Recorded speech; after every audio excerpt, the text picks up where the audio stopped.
Looking forward to that. But right now, we are pleased to welcome to Midday Senator Scott DeLano. He represents District 50, which incorporates Harrison County. We don't really know what you're going to do from a committee perspective of this cycle, but good to see you, Senator. Thanks for coming on. Good to see you. Glad to be here. So we got an inauguration going on today. You were just telling me that the weather is a bit blustery out there. I experienced the same in my short walk from the parking lot. Yeah, when Cammie called me last week to see if I could do this time slot, I was like, yeah, no problem. Didn't think anything about it. And I was fretting it a little bit over the weekend going, man, I'm going to miss the inauguration. Yeah. But I got to send her like a thank you card or something. It is brutally cold out there. Yeah. It's you never know, in our inauguration, of course, in January like this, it's hit and miss on the weather. We had stormy weather move through, and, of course, now we got the air conditioner turned on behind it. What about in Harrison County, your area? What sort of damage was incurred, if any? Yeah, I think we had some storms that came through after midnight last night, or maybe right before midnight, and then another group that came through later in the early morning hours. Yeah. From what I've understood, we've had a couple of extremely high straight line winds, or maybe some small tornadoes that came through, but nothing huge. Just seeing some reports of hail in western part of Harrison County. Okay. Yeah, we have seen reports of power outages, kind of the main consequence, and hopefully the power companies are busy restoring. They are. They're pretty good about that. They do a great job for that. Yeah, sure do. Okay, so we're just a week in here to the legislative session, and of course this is the first of a new 4-year term. So theoretically, you guys may be there 4 months this year, and a lot of issues will certainly be deliberated and considered. What are you thinking about? What's kind of on your radar? Well, I'll tell you what, there's a couple of things that I've been working on over a number of years. The first thing that I want to mention is that we had a law enforcement officer that was killed in line of duty on the coast. Thank you. One of the things that we've been working on over the past couple of years is some death benefits language, or improving death benefits for fallen first responders. One of the big things that we were able to pass a couple of years ago was the blackout tag, the blackout car tags. They were personalized tags, vanity plates that people could pay extra money for. Almost all of the proceeds of I think it's $38.25 that that is a cost for that blackout tag, goes directly to the death benefits fund. I think it's only about 75 cents or $1 that stays at the local level for that. This past year, in 2023, legislative session, we passed another bill that allowed for just normal tags, regular issue tags, to be provided in a blackout option. It's still the $38.25 premium cost for that. Okay. But again, that's a way for people to be able to show their support for law enforcement, for local law enforcement officers. What I expect this current year, in this current legislative session, there's something that continually pops up when we have these unfortunate events where law enforcement officers are killed in the line of duty. There are needs for the immediate family that these death benefits that the state provides will not be able to cover because of the paperwork that's required. Okay. What I would like to see is about $15,000 or up to $15,000 to be immediately paid to the family of the fallen law enforcement officers to help pick up some funeral expenses and to help that little cash crunch that they are having to incur in those just unbelievably bad times that they have to address. And that's just something that we're trying to work through, trying to give the commissioner the opportunity to go ahead and make that payment quickly and then make sure that all the paperwork's done on the backside of it. Okay. Well, that's something that makes sense. I mean, totally.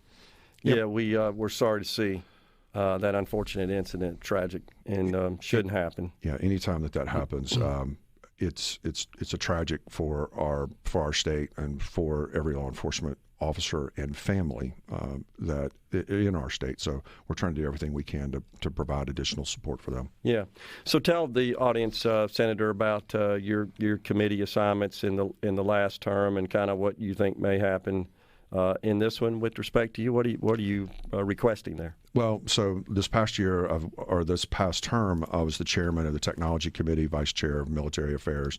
I was also on Gaming, insurance, ports and harbors, marine and environmental quality, as well as education. And I served on the Appropriations Committee. I really enjoy the Appropriations Committee, and for the past 14 years I've served on that committee, and I've been very thankful to have that opportunity. I enjoy learning as much as I can. Okay. And in this upcoming term, I have no idea what committee assignments are going to look like, but I did request a significant change in my assignments because I like to learn and I want to learn more about it. So I have no idea. The other thing is that we had a group of freshmen that came up in the last term that they need to be placed in a chairman's position. They need to have a leadership role to grow their knowledge of, or institutional knowledge of how state government works, and it makes us all a better body. And I would personally even give up some of my more prominent committee assignments for those freshmen to have that opportunity to learn. Okay. Because no matter what I'm passionate about, no matter what committee that I'm on, I'm going to be able to insert myself into a committee meeting or at least influence that process with my colleagues. Now, to be clear, you're talking about freshmen that came in 19. In 19, Yeah. yes. In that prior term, we had some incredible 20, Yeah. And we had elected in 19. an incredible group that came up with us, and they need. I think it's very important for them to have good quality chairmanships, and if I can help them in those manners, I've told the Lieutenant Governor's office that I'll be glad to do that. Now, you know that one of the things the Lieutenant Governor was under fire about in the campaign was the appointment of Democrats to chair some of those committees. Of course, one of the challenges is we got more committees than we got Republicans. We had 52 total in the chamber. I think we had 36 Republicans in the last cycle, but I want to say we have like 46 committees or something in that neighborhood, right? So you would end up having to appoint a Republican as the chair of multiple committees if you excluded Democrats from serving as committee chair. You got any thoughts about that? Yeah, a lot of that was really political rhetoric. You heard. I mean, you just laid it out pretty well.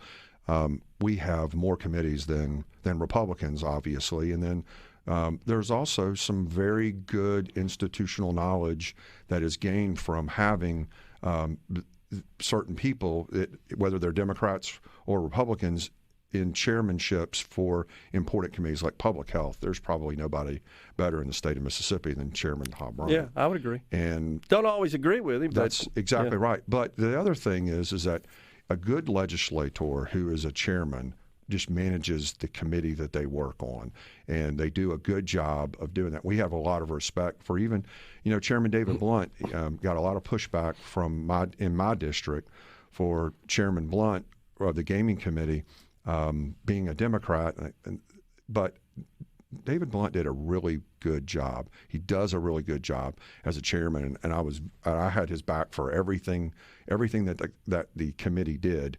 I think he did it with professionalism, class, and he had tried to address all the issues. And I couldn't be more proud to have him as a chairman. Okay.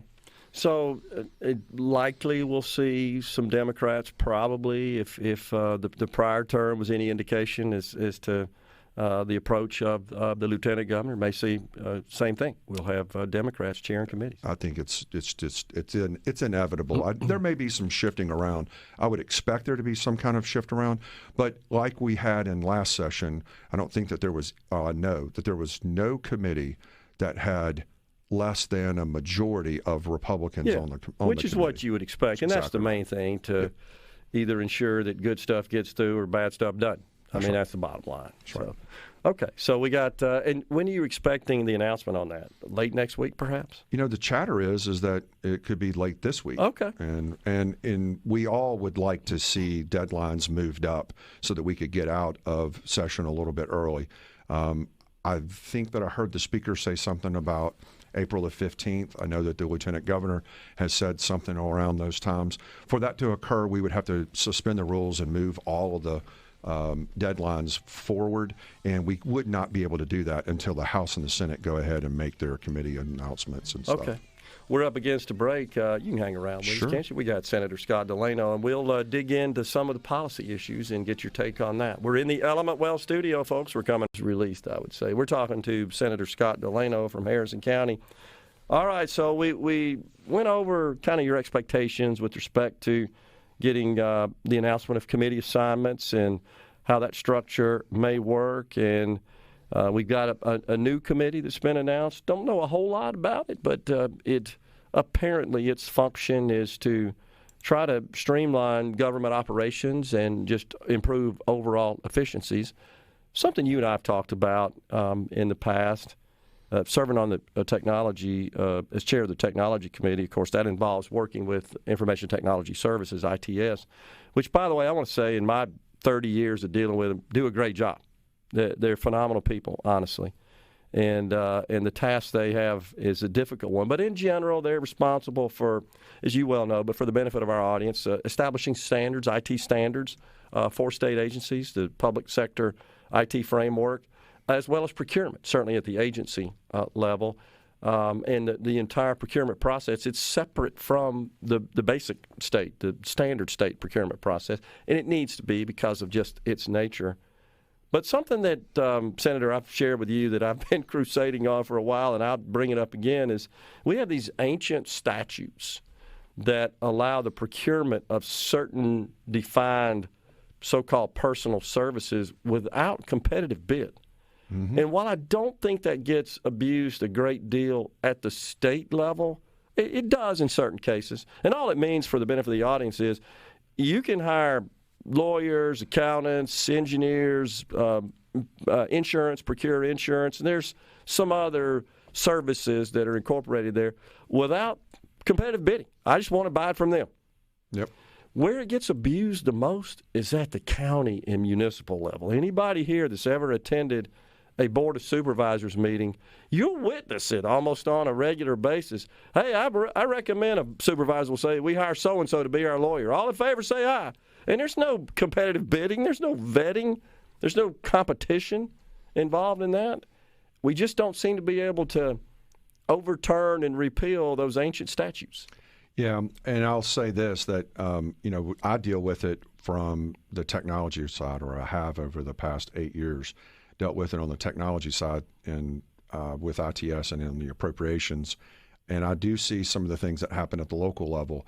The legislature in general does not want to go and put a thumb on the county and the local level. Sure. I do believe that there should be more accountability and more oversight, or maybe additional audit processes that would provide some protection for taxpayer dollars. But as you were pointing out in the first part of your comments there, we have so many things that need to be changed at the state level to help modernize Yep. Our delivery of services. Yeah. And when we do that, and we're talking about technology is evolving so quickly, there's no way that state government can stay involved or stay ahead of the curve. We hope that we can just go along and try to protect the taxpayer dollars and our data as much as possible. Totally agree. And that's something that we've continued to work on. Software as a service is something that's new for state agencies, and we don't have a line item in our budget to show what contractual services really look like, and is the SaaS or software for services. Yep. If that is considered professional services, how do we really budget for that, and how do we really look at it? So our new accounting software, Magic, needs to be updated. We need to do some updates and some refresh. and I'll tell you, that has to come from the executive branch. The legislature and the legislative branch, they have a role in guiding policy and developing policy, but implementing policy and making sure that it is done in a way that is most efficient can only be handled through the executive branch. Okay. So you have to have strong leadership from the governor's office down to see that be done. And ITS has done a great job, and their board has done a incredible job with trying to look over things. But I also sit in on their board as an advisory member, and I see what they go through, and I look at the procurements that come every single month before them. And there are some things that you just scratch your head about and say, how come we haven't addressed this 2 years ago when you started this procurement process? And why didn't we have the board make sure that that what the agency was coming forward with in 2 years of time is exactly consistent with what the market really and truly needs, and how can we save taxpayer dollars in doing migrations or complete change out for systems. All good points, no doubt about it. And as you know, it's continuous. It never ends. That process never ends. And but it takes a concerted effort. As you know, it takes an organized effort to just make sure that you're always current and continuously improving the process. And cybersecurity is another issue. And you talked about the county level. Let me tell you this. We have a pretty good enterprise security plan for state government that we at least start talking to one another. We get out of the data silos or the agency silos when we're talking about cybersecurity. We've got an opportunity to partner with the Air Force down at Keesler Air Force Base as part of the cybersecurity program that we're developing with Mississippi State University and the Air Force. That has an opportunity for us to provide an incredible training and collaborative opportunity with industry partners, national DoD partners, state agencies to provide the best of services for our locals, and we can plug our locals into some of the techniques that we use to prevent cybersecurity attacks or to recover from cybersecurity attacks. Yep. So we are going down to the local level, and with some of the additional federal funds that have come in through Homeland Security, I think we're going to be able to come up with some solutions for locals in the cybersecurity realm that they are desperately craving and demanding, and I think that's something where the state government and the federal government will be able to help our locals. That's good to hear, and something to keep in mind there that I know you're aware of, but for the benefit of our audience, for the most part, all of them need the same. Exactly. It's you just got to come up with what the best practice is and what the overall best solution is, rather than all 82 counties and all the cities and municipalities working independently trying to solve this problem. That's right. For the most part, they all need the same solution from a cybersecurity perspective. Hinds County had a breach, had a ransomware problem a couple of months ago that went on for several weeks, and I pointed out on the show here, my concern is if that started happening on a widespread basis at the county level, around election time, we could be in a situation where we couldn't conduct elections because we can't get to the voter rolls. That's exactly right. And I want to remind you that we passed a bill last year that required for the first time state agencies to actually report a cyber attack or a ransomware attack to ITS. But we do not have that requirement on local school districts or any type of local entities. And that's something that we really need to look at in the future. There was a lot of trepidation about forcing jurisdictions to come up and ask for it. There's a lot of discussions on whether we need to outlaw the practice of paying for ransomwares or paying ransom to get data and or networks back. I don't know if that's the best public policy, but I do believe that there should be a third party within government that actually makes that decision to pay a ransomware or not, versus a local administrator. The victim, essentially. Exactly. Yeah, I would agree, because someone with experience in that, more so than a lot of times, this is the first event they've ever had like that. That's right. I've written a piece and talked quite a bit about our public employees retirement system. I think that's going to get some attention, it appears. It needs it. In this coming. You got any thoughts on that? Yeah, there's been a lot of discussion over the years about that. I'll first say that there's zero appetite to change any benefits for current retirees or current employees of the state. But I definitely believe that we're going to have to come up with a way proactively for how we deal with future employees, and also how we deal with the payout of benefits in the future. In other words, what the state contributes to it, what the employee and what the employer contributes to. For incoming. That's so-called right. new tier, I think that's on the table and likely to happen. Yeah, I look forward to that discussion and that debate. Yep. All right. We appreciate you coming on there, Scott. Thank you. Senator Scott DeLano has been our guest, and I guess we got inauguration the rest of the day, and then you guys will be back at the Capitol tomorrow, huh? Yes. You'll be gabbling in? Yep. Sounds good. Appreciate it. Winter Good to is see here. you. Yeah, man. Coming right back, folks.